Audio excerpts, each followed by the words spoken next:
Hello and welcome to my class. I am Neetu Karmakar और आज हम पढ़ने वाले हैं द लिविंग वर्ल्ड का last topic taxonomical aids. Taxonomical aids के बारे में अगर हम पढ़ रहे हैं तो सबसे पहले ये जानना ज़रूरी होता है कि ये होता क्या है। तो टैक्सोनॉमिकल एड्स जो है वो एक ऐसा जगह है जिसमें कि बहुत सारे ऑर्गेनिजम्स को एक जगह पर रखा जाता है विथ फुल डिटेल। मतलब ऐसा नहीं है कि ऑर्गेनिज्म है वहाँ और वो बस अपने तरह जी रहा है और हमको उसके बारे में कुछ नहीं पता। तो रिसर्च, चूँकि हम लोग रिसर्च के लिए एड्स बनाते हैं, एड्स एक ऐसा जगह है जिसमें हम कंपैरिजन कर सकें किसी ऑर्गेनिज्म को, तो उसके साथ डिटेल होना चाहिए। तो इसीलिए ऑर्गेनिज्म जो है वो एक ऐसा जगह में जहाँ बहुत सारी स्पेसीज को एक साथ रखा गया है और उसके साथ उसका डिटेल भी है रखा हुआ, तो वो वैसा जगह टैक्सोनॉमिकल एड्स होता है। अब हम अगर जानें कि टैक्सोनॉमिकल एड्स का ज़रूरी ही क्यों पड़ा। टैक्सोनॉमिकल एड्स का ज़रूरी इसीलिए पड़ा क्योंकि हम द लिविंग वर्ल्ड में इतना तो पढ़ के जान ही चुके हैं कि ग्रुपिंग करना मेन ये है, मकसद है कि लास्ट में हम किसी लिविंग और सबसे पहले पहचाने, फिर उसको कंपेयर किए, फिर उसको नेमिंग किए।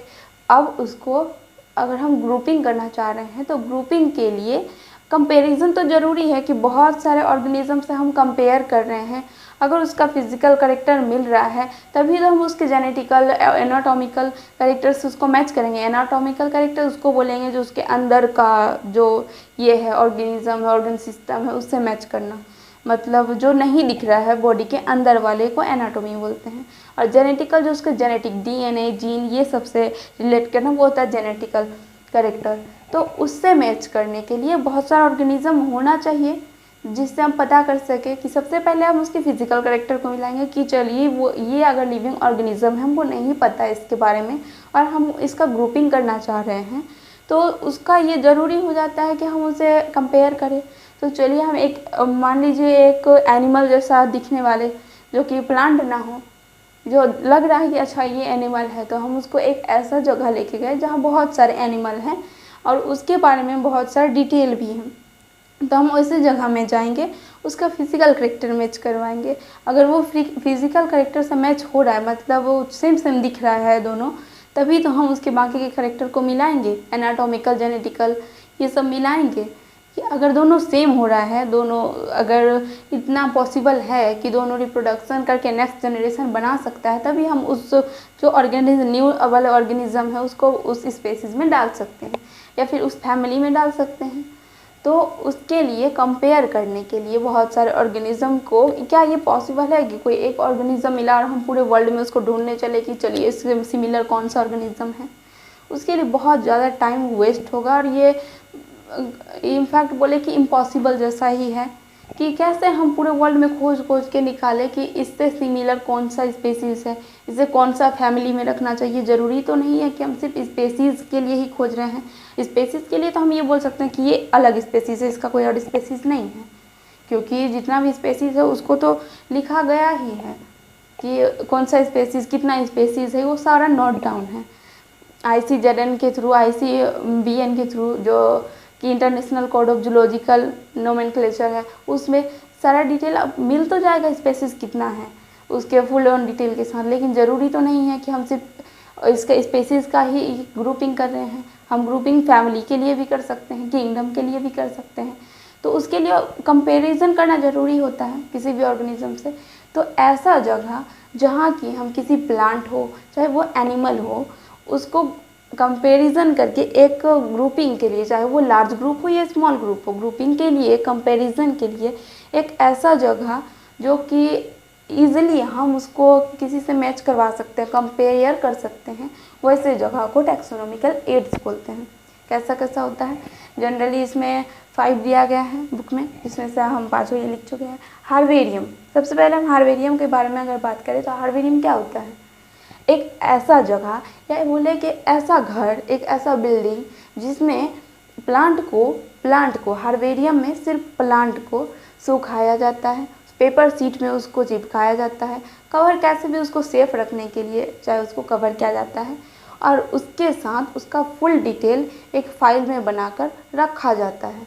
मतलब हो सकता है हज़ारों में लाखों में भी एक हर्बेरियम में प्लांट का डिटेल के साथ सुखाकर उसको पेपर शीट में सेफ रखा गया है, तो वैसे जगह को हर्बेरियम बोलते हैं।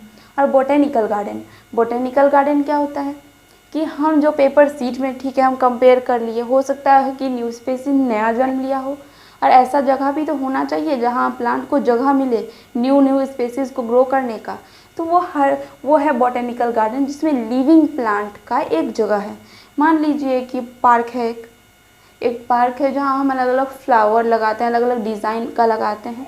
एक ऐसा ही जगह है बोटेनिकल गार्डन, जिसमें कि एनिमल नहीं, सिर्फ प्लांट को हम फुल डिटेल के साथ अलग अलग प्लांट लगाते हैं। हो सकता है उसमें नया भी कोई उगा हो, इसका मतलब ये नहीं हम उसको फेंक देंगे, नहीं, उसके बारे में डिस्कवर करने में और ईजी होता है कि अच्छा ये न्यू वाला स्पीसीज कौन सा है, ये न्यू वाला प्लांट ऑर्गेनिज्म जो है प्लांट का, उसको किस में रखा जाए, ये वाला न्यू उत्पत्ति हुई है इसकी।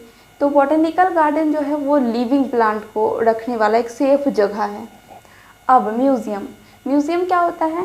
Plant and animal both stored in a house.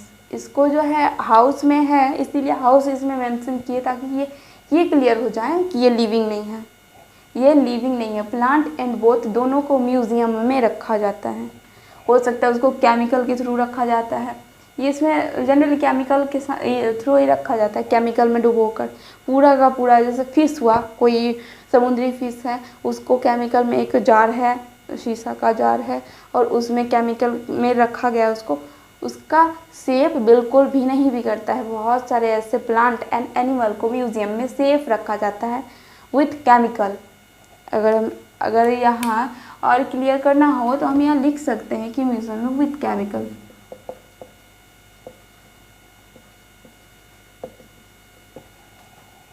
और जूलॉजिकल पार्क, वो तो हो गया कि केमिकल के थ्रू हम प्लांट एंड एनिमल को एक हाउस में स्टोर करके रखते हैं, वो हो गया म्यूजियम। जूलॉजिकल पार्क क्या होता है? जूलॉजिकल पार्क में हम लिविंग, जैसे कि हम बोटेनिकल गार्डन में लिविंग प्लांट को सेफ रखते हैं, वैसे ही जो एनिमल है वो अपने जंगली लाइफ जैसे वो रहते हैं, नेचुरल उसका लाइफ है। इसका मतलब ये नहीं हम उसको केज में रख रहे, नहीं, वो पिंजरा में या केज में रहने वाले लाइफ नहीं स्पेंड करते। वो जो जूलॉजिकल पार्क है, जैसे नेशनल पार्क वगैरह में हम क्या करते हैं, उसमें वो अपना नेचुरल लाइफ ही स्पेंड करते हैं। तो वैसा लाइफ जिसमें एनिमल अपना नेचुरल लाइफ ही स्पेंड करते हैं और वो सेफ रहते हैं, उसके स्पेसीज को सेफ रखने के लिए बस उसको इतना प्रोटेक्शन दिया जाता है कि उसको हार्म ना किया जाए, तो वैसा जगह जूलॉजिकल पार्क कहलाता है। उसमें जितने भी एनिमल रहते हैं वो भी फुल ऑन डिटेल के साथ रखा जाता है। हो सकता है कोई न्यू ऑर्गेनिज्म उसमें भी बना हो, तो उसके लिए वो नहीं है कि न्यू वाले को हटा दिया जाए, ऐसा नहीं है। लेकिन जितना भी रखा गया है या जितना हो सकता है डिस्कवर करके उसके बारे में जानकारी जो भी है उसको रखा जाता है जूलॉजिकल पार्क में। तो इसमें लिविंग एनिमल को रखा जाता है, ये तो क्लियर हो गया। अब की क्या होता है? मान लीजिए हम कोई दो ऑर्गेनिज्म के बीच कंफ्यूज हैं, जैसे सेम दिखने वाले दो ऑर्गेनिज्म हैं। अगर हम एग्जाम्पल के थ्रू ले लें तो कोई ऐसा ऑर्गेनिज्म हो सकता है, मान लीजिए टाइगर और लियोपर्ड ही ले लेते हैं।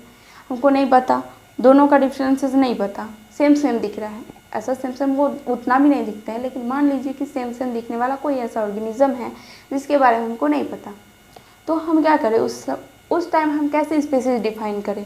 तो ये की जो है ये एक ऐसा नॉलेज प्रोवाइड करता है जिससे हम ये बता सकते हैं कि अच्छा ये स्पेसीज एक न्यू ऑर्गेनिज्म है जिसको हम दोनों से कंफ्यूज्ड हैं। मान लीजिए लियोपर्ड एंड टाइगर से कंफ्यूज्ड हैं कि किस में रखा जाए, तो की ये नॉलेज प्रोवाइड करता है कि ये जो न्यू वाले ऑर्गेनिज्म हैं उसको इस पे नहीं, मतलब लियोपर्ड में नहीं टाइगर में रखना चाहिए, या फिर टाइगर में नहीं इसमें रखना चाहिए, लियोपर्ड में रखना चाहिए। मतलब एक को रिजेक्ट और एक को सेलेक्ट करने का जो नॉलेज है वो दिया जाता है की के द्वारा। की जो है स्पेसीज को परफेक्टली ग्रुपिंग कर देता है, ये होता है की। तो टैक्सोनॉमिकल एड्स में जितना भी था, जितना भी डीप हो सकता था, इससे ज़्यादा पढ़ने का कोई ज़रूरी नहीं है, जितना ज़रूरी था वो हो चुका है। तो अब हम नेक्स्ट क्लास में नेक्स्ट लेसन पढ़ाएंगे बायोलॉजिकल क्लासिफिकेशन। आज के लिए बस इतना ही, थैंक यू सो मच। और आपको ये वीडियो अगर अच्छा लगा तो लाइक कीजिए, शेयर कीजिए और सब्सक्राइब ज़रूर से कीजिए। Thank you.